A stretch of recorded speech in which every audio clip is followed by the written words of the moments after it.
Ministério da Saúde prorroga a vacinação contra a gripe e também ao sarampo. E você vai ver também.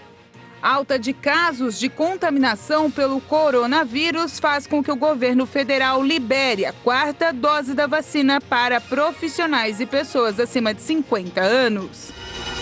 A retomada dos serviços ligados a atividades presenciais ajudou a puxar o crescimento do consumo das famílias. Comissão de Defesa dos Direitos da Pessoa com Deficiência da Alesc discutiu a concessão de benefícios do BCP. Instituto Federal de Santa Catarina, Polo de Criciúma, está com inscrições abertas para 2 cursos técnicos. Essas e outras notícias você acompanha a partir de agora no Informe Região.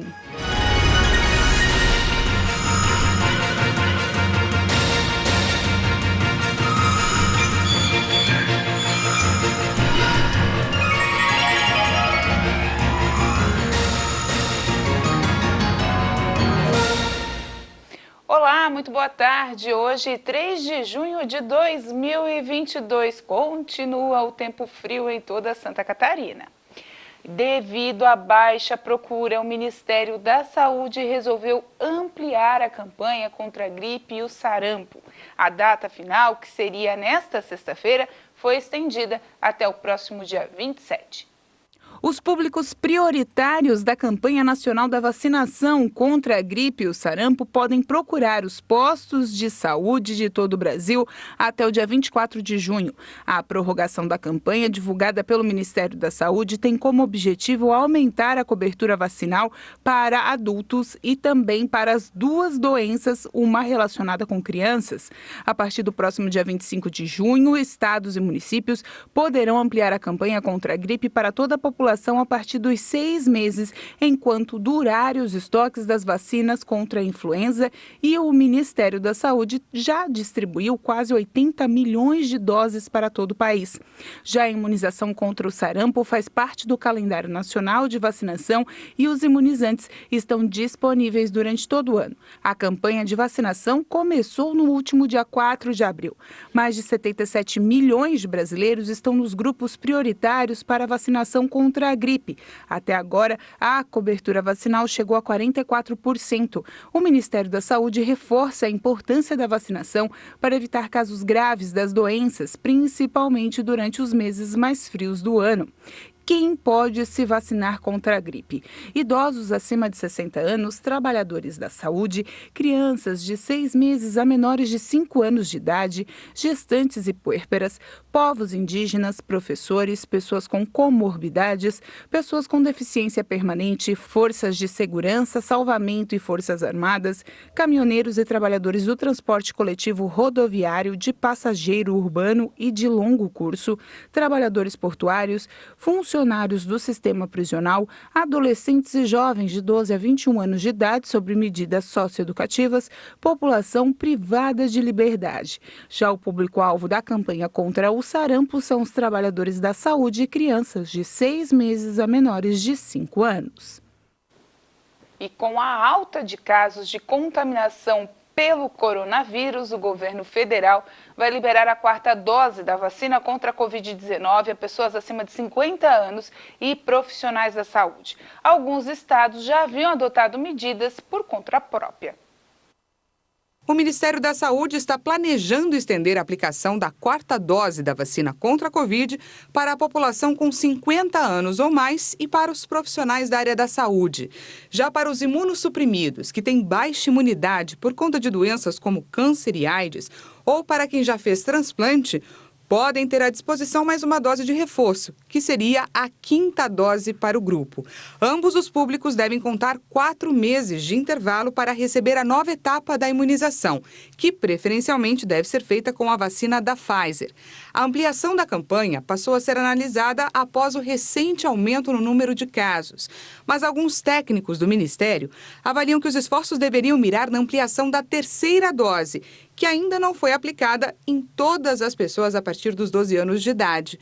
Apesar de ainda estar em estudo pelo governo federal, alguns estados já adotaram a medida por conta própria.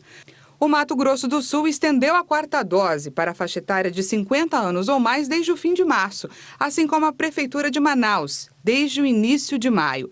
No Distrito Federal, a segunda dose de reforço contra a Covid em pessoas com mais de 50 anos também já foi liberada. A capital Teresina já aplicou a quarta dose para as pessoas a partir dos 40 anos. Os estados e os municípios podem avançar no cronograma antes do aval do Ministério da Saúde, já que têm autonomia para definir os próprios calendários de vacinação. Também foi oficializado o serviço de atendimento médico à distância para todos os brasileiros. O ministro da Saúde, Marcelo Queiroga, assinou nesta quinta-feira uma portaria que regulamenta o programa Telesaúde Brasil na rede pública. Por meio do programa, o governo pretende facilitar o acesso a atendimentos pré-clínicos, suporte assistencial, consultas, monitoramento, diagnósticos e acompanhamento médico durante o tratamento ou após procedimentos cirúrgicos. Na cerimônia de assinatura, nesta quinta, Queiroga anunciou que mais de 14 milhões de reais seriam investidos para ampliar o acesso à saúde em áreas remotas do país, por meio do projeto piloto UBS Digital. O valor será destinado para estruturação e informatização de unidades básicas de saúde em todo o país, principalmente as rurais e localizadas em áreas de difícil acesso. De acordo com o governo, com esse investimento, as unidades poderão ampliar os atendimentos à distância e implementar as ferramentas necessárias para isso, como prontuário eletrônico, conexão à internet, sistemas de informação e outros recursos. Apesar da assinatura da regulação, as ações de telesaúde já são realidade no país, com projetos pilotos e iniciativas como telediagnóstico, teleconsulta e teleeducação. A seguir, o número de alunos matriculados em universidades federais cai no país.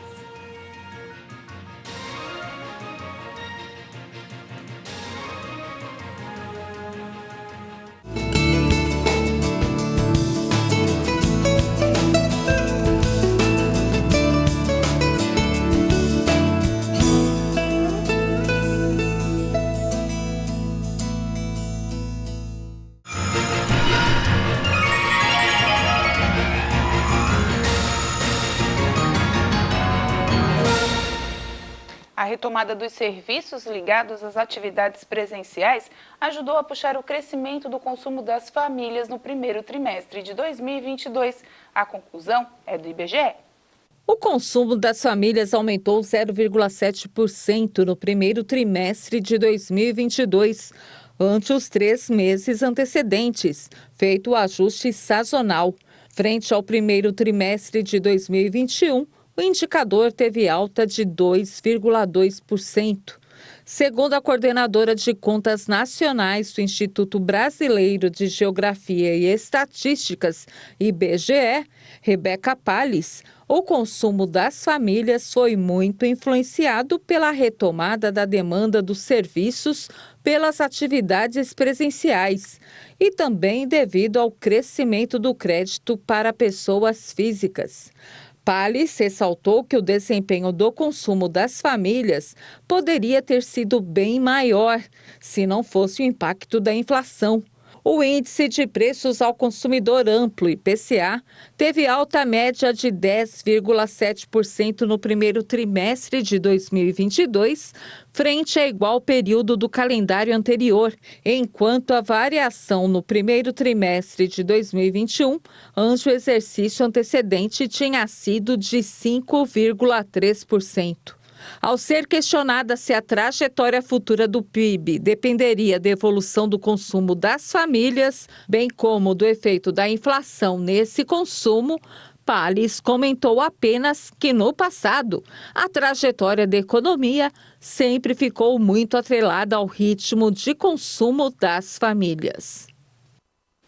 E os dados do Censo da Educação Superior mostram uma queda significativa de matrículas nas universidades federais.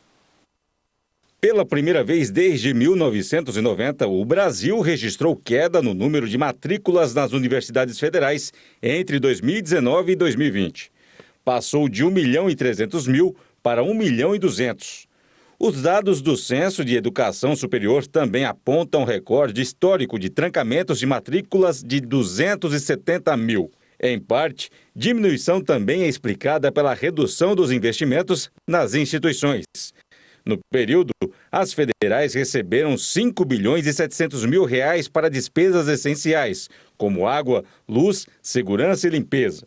Em 2011, por exemplo, foram destinados a estas mesmas despesas 12 bilhões de reais. Por conta disso, outros setores tiveram que remanejar seu orçamento. Foi o caso da verba aplicada para auxílio permanência, que envolve custos dos estudantes com transporte, alimentação e moradia.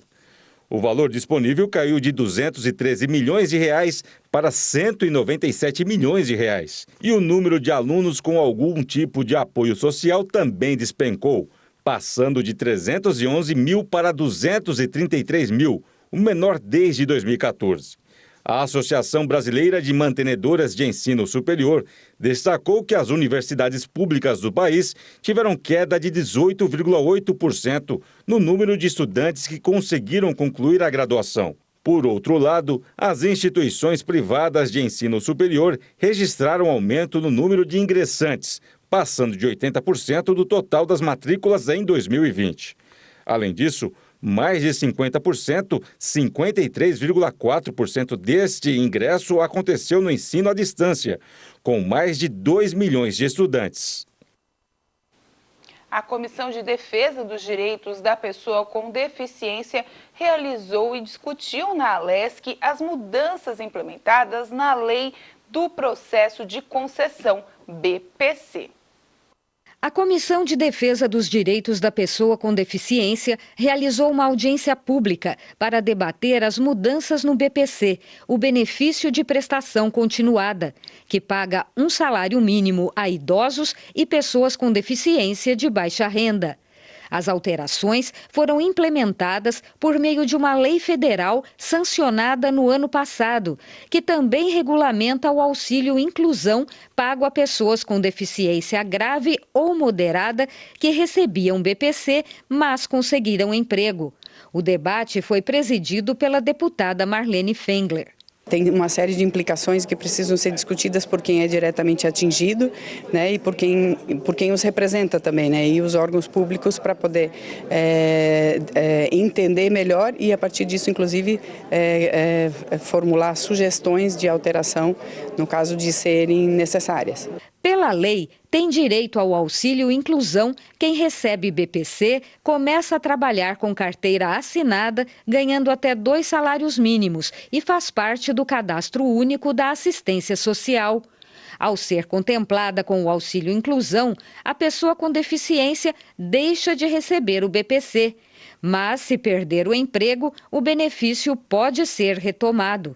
O cidadão pode ser beneficiado com o BPC quando a renda por pessoa da família é igual ou inferior a 1/4 de salário mínimo. Limite que pode ser ampliado, chegando a meio salário, dependendo da vulnerabilidade do grupo familiar. De acordo com o governo federal, mais de 79 mil catarinenses têm direito ao BPC. 98% já estão incluídos no cadastro único. O auxílio inclusão está em fase inicial de implantação. Na audiência pública, os participantes discutiram o que não vem dando certo na prática. O debate foi realizado em parceria com a FECAM, a Federação de Consórcios, Associações e Municípios de Santa Catarina, representada na audiência pelo consultor de acessibilidade e inclusão, Paulo Suldovski. Os principais problemas estão sendo basicamente a falta de conhecimento, a falta de acesso, dificuldades com o aplicativo, essa questão das agências do INSS só estarem atendendo através do telefone, através do 135, através do aplicativo ali, e a falta de conhecimento às novas mudanças. Uma lei que é para ser sim muito boa, porque o auxílio inclusão ele é uma conquista muito grande para as pessoas com deficiência, só que as pessoas não estão conseguindo ter esse acesso por essa falta de conhecimento. Representantes dos governos federal e estadual participaram da audiência, realizada no plenarinho da Assembleia Legislativa. Eles defenderam as mudanças, garantiram mais agilidade ao processo de concessão de benefícios e atribuem os problemas ao desconhecimento do uso correto da internet pelos cidadãos. Nós tínhamos uma ação contra o INSS, uma ação civil pública contra o INSS, pedindo uma padronização dos prazos para avaliação dos seus benefícios, e aí para todos os benefícios, previdenciários ou assistenciais. O Ministério da Cidadania participou desse termo de acordo e a partir dele foi firmado que o prazo para avaliação do BPC é de 90 dias. Então, hoje o INSS tem 90 dias para analisar o requerimento de um BPC para a pessoa, para o idoso, e 90 dias mais 45 dias para avaliação da pessoa com deficiência. Eventos como esse aqui na Assembleia Legislativa são muito importantes. A gente costuma ter medo daquilo que a gente desconhece. Todos vimos durante a pandemia que muitas pessoas não estavam familiarizadas com essas ferramentas, né? Isso pode sim ser um problema, mas tem mais de uma forma de acessar e não só essa através, né, do uso da tecnologia e do online, vamos dizer assim. Mas alguns participantes reclamaram que o atendimento online nem sempre funciona. O representante do INSS afirmou, então, que a volta do atendimento presencial é compromisso do governo federal para este ano. A gente vai retomar todo o atendimento presencial, com todos os serviços disponíveis ao cidadão até o final do ano, é a nossa meta, para que a gente possa, de fato, trazer um atendimento mais humanizado, né, que a gente possa explicar com bastante clareza ao cidadão sobre as dúvidas que eles venham ter sobre os serviços que eles venham buscar, os benefícios também. E a gente tem somado esforços no sentido de reduzir o nosso estoque de análise, né, de benefícios. Todas as reclamações e propostas levantadas durante a audiência para melhorar o processo de concessão desses benefícios serão oficializadas em um documento, que será encaminhado aos governos estadual e federal. E o Produto Interno Bruto brasileiro cresceu 1,7% no primeiro trimestre, em comparação com o mesmo período do ano passado. O setor de serviços avançou e contribuiu com um bom resultado do PIB do primeiro trimestre. A economia brasileira cresceu 1% nos 3 primeiros meses do ano. Segundo o IBGE, o Produto Interno Bruto, que é a soma de todos os bens e serviços produzidos no país, totalizou 2 trilhões e 200 bilhões de reais no primeiro trimestre. Na comparação com o mesmo período de 2021, a economia do país cresceu 1,7%. Este é o terceiro resultado positivo depois do recuo no segundo trimestre de 2021. Os dados também mostram um crescimento de 4,7% no acumulado de 12 meses. Além da alta no setor de serviços, também houve um aumento na indústria e uma queda na atividade agropecuária. O bom resultado do primeiro trimestre e indicadores antecedentes positivos nos últimos meses têm levado a uma previsão para cima das projeções para o crescimento da economia em 2022. Analistas apontam para um avanço do PIB acima de 1% no ano, enquanto o governo estima uma alta de 1,5%. A seguir, IFSC está com inscrições abertas para 2 novos cursos técnicos gratuitos.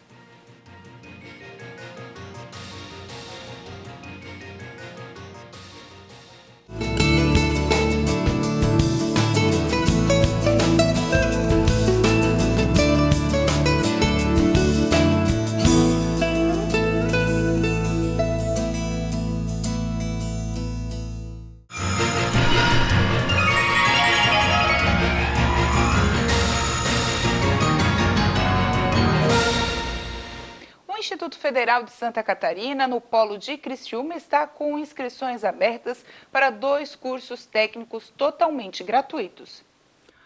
O Instituto Federal de Santa Catarina está com inscrições abertas até o dia 27 de junho para cursos destinados a quem já concluiu o ensino médio. Em Criciúma, as vagas são para os cursos técnicos em edificações e eletrotécnica. Todos os cursos do IFSC são gratuitos e não possuem taxa de inscrição. Os interessados devem se inscrever exclusivamente pela internet no site ifsc.edu.br/Criciúma.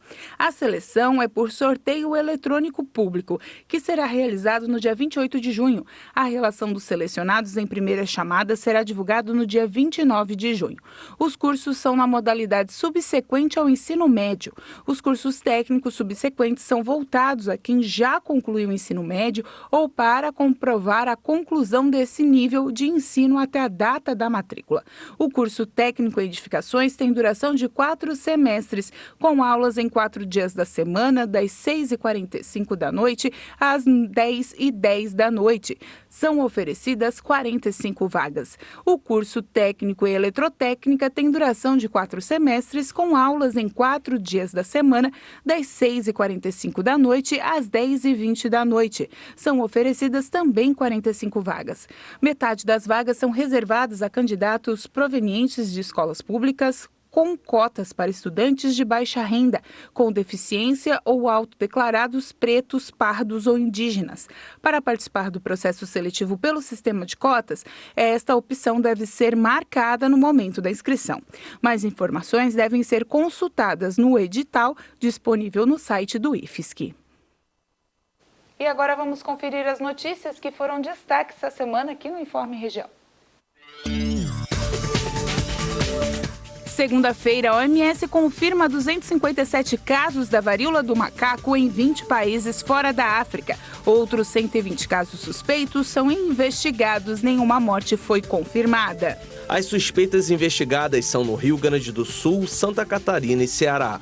A própria Organização Mundial da Saúde espera que o número de diagnósticos de varíola do macaco aumente nos próximos dias, por causa do fortalecimento dos serviços de vigilância em locais onde o surto é mais significativo. O governador Carlos Moisés divulgou na segunda-feira que novos leitos de UTI pediátrica serão abertos no estado.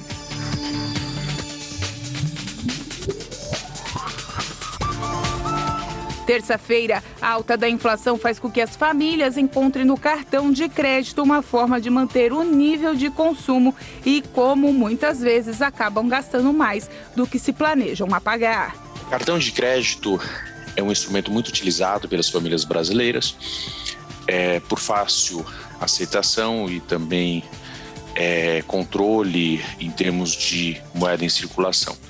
O desafio que o cartão de crédito traz é exatamente a sua facilidade de uso, ou seja, por ter fácil aceitação e muito fácil acesso nos bancos e instituições financeiras, ele acaba trazendo uma facilidade que pode se tornar aí um desafio para as famílias, aumentando o endividamento e trazendo um custo adicional com o pagamento dos juros. A Secretaria de Assistência Social de Criciúma e demais entidades vão promover neste domingo o Festival Social.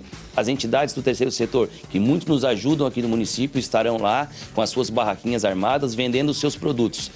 Vale lembrar que todo o valor arrecadado por essas entidades fica para a própria entidade e como a gente não pode cobrar a entrada no Parque das Nações, a gente pede para a população que leve 1 quilo de alimento, uma cesta básica, se puder, um pacote de fralda, um alimento para pet. Quarta-feira, o Brasil fechou o mês de abril com mais de 6 milhões de empresas inadimplentes.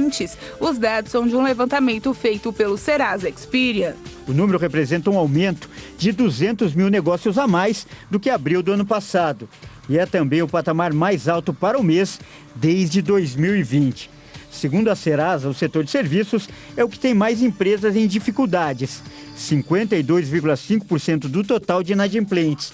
Esse grupo também foi o que apresentou um maior crescimento nas dívidas. A Unesc lançou a sua primeira edição do Prêmio Unesc de Jornalismo, uma boa forma de continuar a incentivar as boas práticas da comunicação e também de ajudar a comunidade a saber mais sobre os serviços da universidade comunitária. O prêmio ele vem coroar essa valorização do profissional de imprensa do sul do estado de Santa Catarina, que é tão importante para a divulgação dos serviços, dos cursos e de tudo que a universidade tem, né? A universidade ela é um universo de possibilidades que a gente chama porque ela perpassa por toda a sociedade. quinta-feira. O novo modelo da CNH, a Carteira Nacional de Habilitação, começou a ser emitido em todo o país. A nova CNH terá alguns elementos gráficos para dificultar a falsificação. As cores verde e amarela predominam. E uma das novidades é uma tabela que indica qual veículo o motorista está apto a dirigir.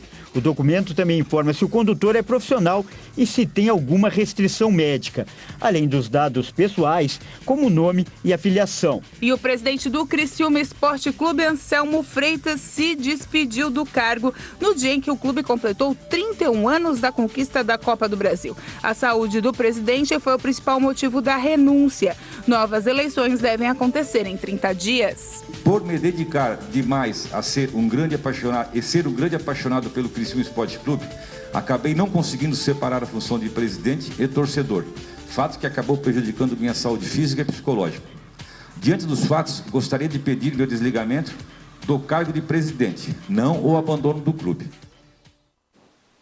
E com essas informações a gente encerra o Informe Região desta sexta-feira. Lembrando para você que você pode seguir a gente e acompanhar essas outras notícias no @TV Primavera, no Instagram, Facebook e também no nosso canal do YouTube. A todos vocês, uma boa noite, um bom final de semana, até segunda.